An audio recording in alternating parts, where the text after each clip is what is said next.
నెల్లూరు జిల్లా ఆత్మకూరు నియోజకవర్గం మన మంత్రివర్యులు ఇక్కడ లోకల్ ఎమ్మెల్యే అయినటువంటి శ్రీ ఆనం రామనారాయణ రెడ్డి గారి ప్రాంతం ఇది. ఇక్కడ సంగం మండలంలో వంగల్లు అనే గ్రామంలో మనం ఈరోజు ఒక ఆదర్శ రైతుని గుర్తించడం జరిగింది. ఈ ప్రోగ్రాము యాదృచ్ఛికంగా మీరు చూసుకుంటే ఈరోజే ఫస్ట్ ప్రోగ్రామ్ ఉంది. ఈ ఆదర్శ రైతుని గుర్తించి మహిళా రైతుని మరి మగ రైతుని గుర్తించి వాళ్ళకి బహుమతిగా ఒక పనిముట్టు వాళ్ళని గౌరవించడం జరుగుతుంది. ఎందుకు ఇలా చేస్తున్నామంటే ఎండాకాలం రెండవ పంట వేసేటప్పుడు గవర్నమెంటు అధికారులు మన సీఎం నారా చంద్రబాబు నాయుడు గారు అలాగే ఇక్కడ ఆనం రామనారాయణ రెడ్డి గారు రైతుల్ని కోరడం జరిగింది, రిక్వెస్ట్ చేయడం జరిగింది. మెట్ట పైర్లు మాత్రమే పెట్టండి ఎండాకాలం, ఎందుకంటే 2 కార్లు వరి పెట్టడం వల్ల గిట్టుబాటు ధర రాదు. పైగా నేలలు కూడా ఈ ఎండకి నీళ్లు బోరు నీళ్లు ఇట్లాంటి వేస్తే చౌడు పారిపోతున్నాయి. కాబట్టి మీరంతా కూడా మెట్ట పైర్లు పెట్టాలనేసి ఆయన కోరడం జరిగింది.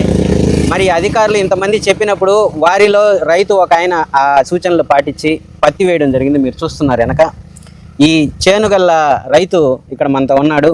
నారాయణ, ఇంటి పేరు ఏందయ్యా? నంబూరు సార్. నంబూరు నారాయణ, వంగల్ గ్రామం. ఇక్కడ ఉండే వాళ్ళంతా ఆయనతో పాటు ఆయన ఫ్రెండ్స్, ఇక్కడ చుట్టుపక్కల ఉన్న రైతులు అనమాట వీళ్ళంతా కూడా. ఈరోజు నారాయణతో మనం ఒక 2 మాటలు అడిగి తెలుసుకున్నాం.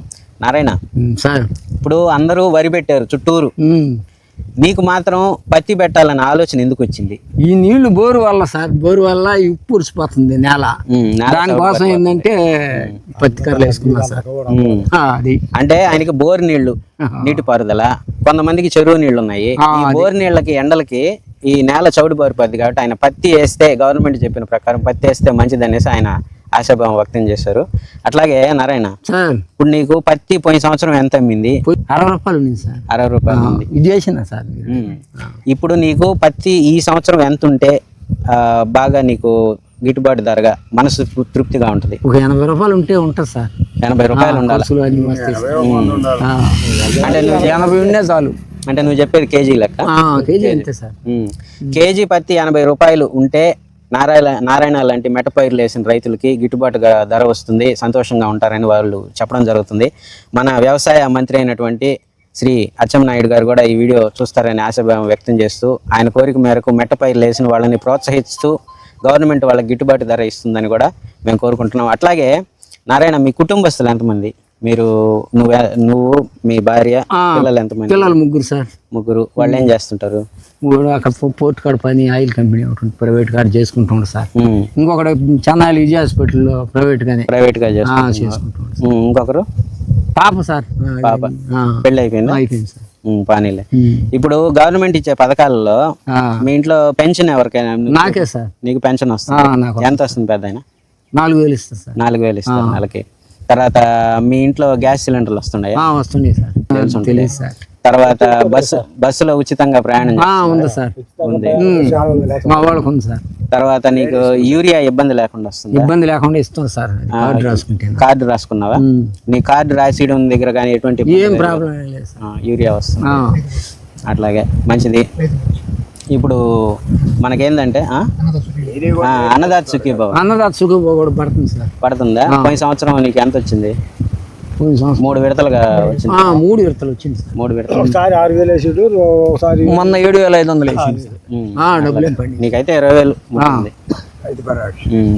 ఈ విధంగా నువ్వు మెట్ట పైర్లు వేసుకుంటూ ప్రతి సంవత్సరం కూడా నిరుత్సాహపడబాక. నేను ఒక్కనే మెట్ట పైరు వేసాను, నాకు రేట్ రాలేదు, ఇట్లాంటి నిరుత్సాహపడబాక.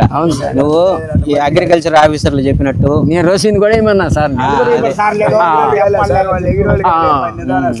అందువల్ల ఏంటంటే నువ్వు ఇట్లాగే మెట్ట పైరు ఎండాకాలం పెట్టుకుంటా, మామూలు ఫస్ట్ క్రాప్ వరి పెట్టుకుంటా, అంతే సార్. అలాగే నువ్వు కొనసాగించాలా. 10 మంది నిన్ను చూసి కూడా సరే సార్ మారాలా. అదే ఫస్ట్ ప్రోగ్రాము మన మంత్రి గారి పేరులో నారాయణ ఉంది, అది ఆనం రామనారాయణ రెడ్డి. ఫస్ట్ రైతు కూడా ఆయన పేరు కూడా నారాయణ. ఇది యాదృచ్ఛికంగా కోయిన్సిడెన్స్ అయింది కాబట్టి ఒక సెలవు తీసుకోండి.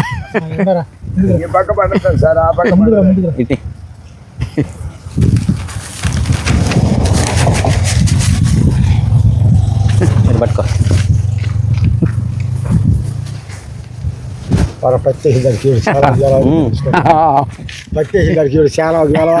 ఇదిగో ఒక పార అనేది రైతుకు నిత్యం, మా ఆయనకి కుడి చెయ్యి ఎట్లాగో పార అనేది రైతుకి ఎప్పుడు ఉండాలా. కాబట్టి ఒక కొత్త పారని ఈ రైతుకి బహుకరించడం జరుగుతుంది ఈరోజు.